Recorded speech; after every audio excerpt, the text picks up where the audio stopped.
E aí, meu amigo torcedor, minha amiga torcedora, ótima semana para você, que Deus abençoe e proteja você, as pessoas que você gosta, sua família aí, uma semana abençoada pra gente nesse ano tão complicado.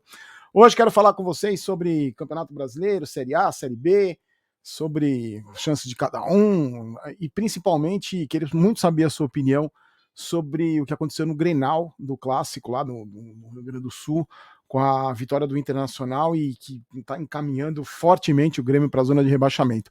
Mas antes da gente falar de tudo isso, confere esse recado que eu da Binomo, do pessoal da Binomo para você. Confere aí. Pessoal, agora uma dica para você que quer fazer um dinheiro extra do seu celular, do seu computador, direto da sua casa. Olha só, eu tô falando da Binomo, que é uma plataforma de transações online só para maiores de 18 anos, eu gosto de frisar, onde através de gráficos você vê se ele tende a subir ou descer. E é sempre importante lembrar que existe risco de perda de capital. A Binomo é um aplicativo simples de usar para você fazer transações e o saque é feito no período de alguns minutos até 3 dias na sua conta bancária ou carteira digital PayPal. Eu fiz uma transação na minha conta real para você ver como é que funciona. Veja só. Eu vou investir R$ 200, analisando o gráfico eu vejo se ele vai subir ou descer. Se a análise que eu fiz estiver correta, eu vou faturar R$ 368.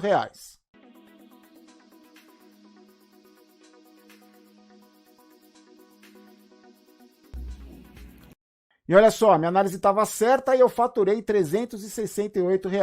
E a Binomo te oferece várias opções bancárias para depósito. E para você investir sem medo, eu vou te dar uma dica. No primeiro comentário desse vídeo tem um link onde você clica e a Binomo vai te oferecer R$ 4.000 fictícios para você treinar à vontade antes de investir seu dinheiro, certo? Seu dinheiro de verdade. E tem mais, se você usar esse código que aparece na tela, você vai dobrar o seu depósito. Funciona assim, ó. Se você colocar R$ 40, que é o mínimo, você recebe 80. Se colocar 100, recebe 200 e assim por diante. Então não perca tempo. Clica aqui no link que está no comentário, no primeiro comentário fixado desse vídeo e aproveite. Eu já sou um binomista. E você? Bom, gente, isso aí. Recadinho dado. Vamos falar agora do Campeonato Brasileiro da rodada. Primeiro, eu estava conversando com os amigos lá do canal Barulho Vídeo, os amigos são paulinos, a gente estava falando sobre a importância da torcida, né? Que a torcida agora que voltou ao estádio, que pega no pé de muito jogador acomodado. E eu estava conversando com os amigos meus corintianos, que o Corinthians tem 4 jogos dentro de casa depois que a torcida voltou, 4 vitórias, 2 delas, as 2 últimas, nos últimos momentos ali, depois nos acréscimos, depois dos 40 minutos, porque eu estava conversando com um amigo meu corintiano, ele disse que no Corinthians tem muito parecido com o São Paulo, tem muito jogador acomodado, vagabundo, preguiçoso, que só vai com a torcida pegando no pé. E nesses jogos com torcida, a torcida do Corinthians, eu assisti contra o Fortaleza, é muito claro, né? Os jogadores do Corinthians não toquem para trás, a torcida já quer matar os caras. Você tem uma cobrança muito forte. E a torcida não deixa o Corinthians desistir. Então os caras vão até o fim buscando, lutando e conseguiram 2 resultados importantíssimos. E contra a Chapecoense no meio de semana, no meio da semana passada, e contra o Fortaleza, a vitória por 1-0, mantém o Corinthians vivíssimo na briga por uma vaga direta na Libertadores. O Corinthians é o 6º colocado com 47 e o Fortaleza é o 5º. Logo estão disputando uma vaga ali para ver quem que consegue a classificação para a Libertadores. Internacional 1, Grêmio 0, o Inter é o 7º com 44 pontos, o Grêmio é o 19º com 26, daqui a pouco o assunto desse Grenal aí que eu quero falar com vocês. O Fluminense venceu o Sport, teve por 1-0, num gol nos acréscimos também, teve um lance, uma história curiosa nesse jogo, não sei se vocês acompanharam. A torcida do Fluminense estava vaiando o time, chamando o time de sem vergonha, o time fez um gol no final, os jogadores não quiseram comemorar com a torcida, foi um negócio meio polêmico. Tem torcedor dizendo que o goleiro do Fluminense desrespeitou a torcida. Na verdade, é exatamente o que a gente está falando, né? A torcida cobrando, os caras foram lá e fizeram um gol no fim, e depois ficaram bravinhos com a torcida, porque para esses caras a torcida tem que apoiar sempre, não pode criticar, não pode cobrar, tem que só que ficar batendo palma para esses caras, é isso que eles querem. Mas o Fluminense está em 8º lugar com 42 pontos e o Sport 17º, primeiro do Z4 com 30 pontos. No domingo, o Santos, que se complicou na tabela, perdeu para o Palmeiras por 2-0. O Palmeiras engatou a 5ª vitória seguida. Segundo colocado com 55 pontos, o Santos é o 16º com 35. Para mim, o Atlético já campeão brasileiro, só uma tragédia, tira o título do Atlético, venceu o América no Clássico Mineiro por 1-0, o Atlético é líder com 65 pontos, o América é o 12º com 38. O Bragantino perdeu em casa para o Atlético Paranaense, o Bragantino por 2-0, O Bragantino é o quarto com 49 pontos e o Atlético Paranaense 11º com 38. O Bahia ganhou do São Paulo por 1-0. A análise eu vou deixar, não vou falar muito de São Paulo não, a análise do jogo eu vou deixar no videozinho aqui quando terminar, você confere lá se você ainda não viu. O vídeo ficou longo porque eu estava muito indignado, continuo indignado ainda hoje. O São Paulo é o 15º com 36 pontos e o Bahia é o 14º com 37, não, contrário, né? O Bahia é o 15º com 36 e o São Paulo é o 14º com 37. O São Paulo pode, hoje tem Atlético Goianiense da camisa e Juventude, se o Juventude ganhar, o São Paulo fica 4 pontos da zona do rebaixamento. Vai até o final ficar nesse limbo do campeonato, nesse vexame, lutando para não cair. Lutando, não sei, né? Vai ficar disputando para não cair. Lutando, quando você fala de jogador de São Paulo, eu não sei. Mas a análise do jogo tá lá. O Ceará venceu o Cuiabá por 1-0. O Ceará é o 10º com 39 pontos e o Cuiabá é o 9º com 39 também. Tem os critérios de desempate. Hoje tem a Chapecoense, a lanterna, com 14 pontos, já rebaixado. E o Flamengo, terceiro colocado com 53. Jogam hoje e amanhã. Atlético Goianiense, que é o 13º com 37 pontos. E Juventude, 18º com 30. E aí, essa história de torcida em campo, eu queria muito saber a sua opinião, como é que é aí com o seu time. Eu posso falar claramente do São Paulo, que tem essa... eu fui nos jogos agora, depois que o time voltou, aí você vê Reinaldo jogar pra caramba no Morumbi, quando fora de casa ele não joga nada, Lisieiro, alguns jogadores do São Paulo que a gente sabe, quem acompanha aqui, São Paulino, me acompanha, sabe, a gente sabe quais jogadores eu tô falando, que com torcida eles se coçam, eles correm no Morumbi, quando vai fora de casa, aquela preguicinha, aquele soninho, e o Corinthians é um exemplo muito claro disso. E aí, com o Corinthians, com o jogo do Internacional, aconteceu um negócio com torcida, mais uma vez, só pela primeira vez na história, um Grenal só com torcida única, porque a torcida do Grêmio foi punida depois daquelas baixarias que alguns torcedores fizeram contra o Palmeiras, quando invadiram o campo. Pela primeira vez um Grenal com torcida única, e aí, depois, eu assisti o jogo inteiro. Depois do jogo, 2 jogadores do Inter, o Patrick, mais um que eu não consegui identificar quem é, pegaram os cartazes lá que a torcida do Grêmio tinha vários cartazes com a letra B, o caixão, né? O cartaz simbolizando o caixão e foram comemorar com a torcida, o que indignou alguns jogadores do Grêmio que entraram em campo. O Patrick foi expulso, um outro jogador do Grêmio foi expulso, uma confusão generalizada. E aí, eu conversando com os amigos, e aí vendo nas redes sociais a repercussão disso, muita gente ficou bem dividida. Eu quero muito saber a sua opinião, o que você acha sobre isso. Eu acho que vai ser bem equilibrado também. Muita gente achando que era mimimi do Grêmio, que era uma brincadeira, que era futebol raiz, que isso não podia ligar, porque os jogadores do Internacional já fizeram isso também, os jogadores do Grêmio já fizeram. E o que eu posso. E também muita gente falou o contrário, que era falta de respeito, que era falta de respeito com a instituição, que era falta de respeito com os profissionais, que era uma falta de respeito, que isso não deveria ter sido feito por jogadores do Internacional, mas sim por torcedores, que isso era uma coisa de torcida. O que eu posso falar para vocês sobre esse assunto é muito simples, é muito rápido. Eu morei em Porto Alegre durante 1 ano, eu sempre falo aqui, tenho muito carinho por lá, tenho muitos amigos do Rio Grande do Sul, uma terra maravilhosa que eu gostei muito de morar lá, um lugar sensacional. E eu pude ver de perto como funciona a rivalidade. Para mim não existe rivalidade maior. Aqui em São Paulo você fala de rivalidade de Palmeiras e Corinthians, São Paulo e Palmeiras, não chega nem aos pés do que é Inter e Grêmio. E lá, o mais engraçado, assim, é muito dividido de igual para igual. Não existe uma torcida maior.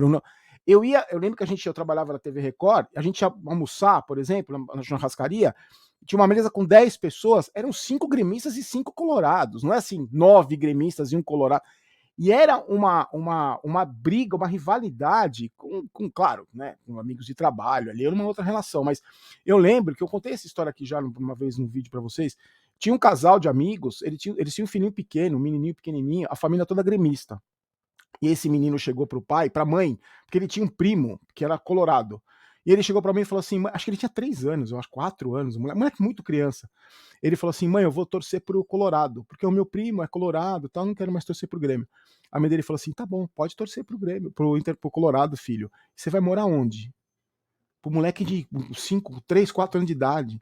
O moleque começou a chorar, foi falar com o pai dele. Pai, eu quero ser colorado, a mamãe falou que eu não vou morar mais aqui. O pai dele falou, não vai morar mesmo. Você vai, ou se você mudar de time, você não mora mais aqui. E o moleque continua gremista, deve estar gremista até hoje. Para você ver, aí você vai falar, pô, ignorância e tal, mas só para você ter uma dimensão da rivalidade que é Grêmio e Inter. Eu sei que tem muitos gaúchos que acompanham aqui e eu queria que vocês comentassem mesmo isso. O que eu acho é o seguinte, eu acho que entre torcedor, vale, cara. Se eu fosse torcedor do Inter, eu estaria morrendo de rir com a história do caixão, e se eu fosse torcedor do Grêmio, eu estaria indignado. Eu acho que tem certos tipos de brincadeira que são legais. Eu tenho um jeito de torcer, eu vou falar para vocês, eu tenho um jeito de torcer que é assim, eu já contei aqui o respeito que eu tenho por outras instituições, não tenho ódio de rivais. Por exemplo, eu tenho, para mim, o maior rival do São Paulo é o Palmeiras, não é? O Corinthians, para mim, não tem rivalidade, é uma rivalidade nova. Meu pai era palmeirense, a família toda, o Palmeiras, da época da Parmalat, era um negócio. Para mim, a rivalidade que eu tenho, o maior rival do São Paulo é o Palmeiras. Tem muitos torcedores mais novos que acham que o Corinthians é. O Corinthians, para mim, até pouco tempo, não era nem rival, não via essa rivalidade. Hoje tem até uma rivalidade. A gente não ganha na Neoquímica Arena e tal, mas para mim o rival é o Palmeiras. Mas eu não tenho ódio do Palmeiras, nem tenho ódio do meu pai, que era palmeirense, do meu avô. Eu cresci com isso. O meu tipo de zoeira como torcedor, é claro que eu já xinguei imbecil de todos os times, né, que me ofende, mas o meu jeito de torcer é diferente. Quer ver? Por exemplo, vou dar um exemplo como é que eu gosto de brincar. Outro dia um palmeirense comentou no canal assim, Barolo, seu time é uma vergonha, não sei o quê. Quando o Palmeiras eliminou o São Paulo na Libertadores. Seu time é uma vergonha, comemorando só Paulistinha, vocês não ganham nada, o meu Verdão, não sei o quê, vai faturar tudo, vai ser campeão da Libertadores. Tri da Libertadores, podia ser pior, Barolão? Aí eu respondi assim, podia. Você já pensou que se o São Paulo não tivesse título mundial e tivesse sido rebaixado 2 vezes? Podia ser muito pior. Que nem o flamenguista, quando o Flamengo ganhou de 5-1 do São Paulo, o flamenguista escreveu, seu time não sei o quê, não ganha nada não sei quanto tempo. Eu falei, é verdade, mas podia ser pior. Já pensou se o São Paulo não tivesse estádio? Ainda bem que tem estádio, tá pago. É o meu jeito de torcer, o meu jeito de zoar. O que eu acho, sinceramente, se eu fosse jogador do Grêmio, primeiro se eu fosse jogador do Inter, eu não faria aquilo de pegar o caixão, eu deixaria pra torcida. Uma coisa é você ir lá rodar a camisa do Inter no meio da torcida depois do jogo. Isso eu acho que é uma coisa. Isso eu faria como jogador. Pô, ganhei do meu maior rival, vou lá pra cima, comemoro, dou um mergulho lá na arquibancada do Beira-Rio. Isso sim, eu acho que você tá comemorando, colocando pra fora a sua alegria depois de ter vencido o seu maior rival. Se eu fosse jogador do Grêmio, eu teria feito a mesma coisa, né? Tinha partido pra cima dos caras. Porque assim, eu acho que entre os jogadores existe, assim, por exemplo, são companheiros de profissão, a gente não pode esquecer. O clube que é rebaixado, não é só o clube que é prejudicado, o próprio jogador também. É uma mancha na carreira, desvaloriza o contrato do cara, o jogador. Então você tá tripudiando em cima de um companheiro de profissão, entendeu? Eu acho que uma coisa é você comemorar ir lá na arquibancada e vibrar, e postar nas suas redes sociais e zoar, isso vale. Mas você desrespeitar a instituição e nem não pensar nos seus companheiros ali que vão. Se o Grêmio for rebaixado, o Grêmio não caiu ainda, eu vou lembrar. Então eu acho que uma coisa é a torcida fazer, eu sou desse tipo de zoeira, eu acho que é legal brincar, sem violência, eu acho bacana. Mas entre profissionais, isso me incomodou um pouco. Eu acho que se eu fosse jogador do Grêmio, eu teria pulado na jugular do Patrick, como alguns jogadores fizeram. Quero saber a sua opinião. Para mim é só a minha opinião aqui. Quero saber a sua. Se faltou respeito, se não faltou, se aí na sua cidade, se você é da Bahia, se tem uma rivalidade assim, daqui de São Paulo, se você tem muitos São Paulinos aqui, se você acha que é o Corinthians o rival, o Palmeiras o rival, aí no Rio de Janeiro, história do Flamengo, o Flamengo agora na Série A, com Botafogo e Vasco na Série B, o Botafogo subindo, o Vasco mais um ano. Você já sabe que foi falta de respeito? E principalmente você aí, a gauchada, meus amigos do Sul, deem a opinião de vocês, tá bom? Deixa eu falar, hoje eu tô com a camisa da Tivoli, do Paris Saint-Germain, essa camisa belíssima, tem lá na Tivoli, a loja de esportes de futebol que fica lá no Alpha Shop, Alphaville. Eu vou deixar tudo na descrição aqui, o link, tudo para você, direitinho. E aí você entra em contato, entra no site, vê os produtos e entra no WhatsApp para entrar em contato com o pessoal lá, eles vão te atender super, super bem, tá bom? Olha só, momento saideira, hein? Deixa o seu recado, para que você quer que eu mande um abraço. Um abraço para a Frane Oliveira, do Rio de Janeiro. Um abraço para o Danilo Siqueira, de São José dos Pinhais, no Paraná. Um abração para o Wagner Carvalho, da Freguesia do Ó, em São Paulo. E para a Vitória Nascimento, de Salvador, na Bahia. Obrigado pelo carinho de vocês de sempre. Eu vou tentando gravar vídeo. Por que ficou Bahia e São Paulo aqui no cantinho? Agora é tarde para apagar, gente. Não vou gravar de novo. Não, eu vou apagar como em respeito a vocês. Eu vou apagar esse Bahia e São Paulo. Eu vou deixar aqui na descrição do vídeo, se você quiser... se você quiser ver, acompanhar a análise que eu fiz de Bahia e São Paulo, você clica, vai entrar na janelinha. Me desculpa, eu não vi aqui que ficou o Bahia e São Paulo. Então, ó, obrigado pelo carinho de sempre. Hoje, segunda-feira, tem vídeo lá no Barolo Vídeos. Aliás, no Barolo Vídeos tem vídeo todo dia, se você não conhece o canal. Tem gente no São Paulo que só aparece quando ganha. Eu não, eu apareço quando ganha e quando perde. Dou a cara a tapa, me exponho aqui para ser zoado. Não tem problema, faz parte, porque isso é futebol, tá bom? Fiquem com Deus, forte abraço. Deixa seu comentário aí, se inscreva no canal. A cada 10 mil inscritos, um presente da Tivoli para você, a camisa do seu time, certo? Forte abraço, a gente se encontra essa semana ainda, ou segunda-feira que vem. Um abraço, tchau.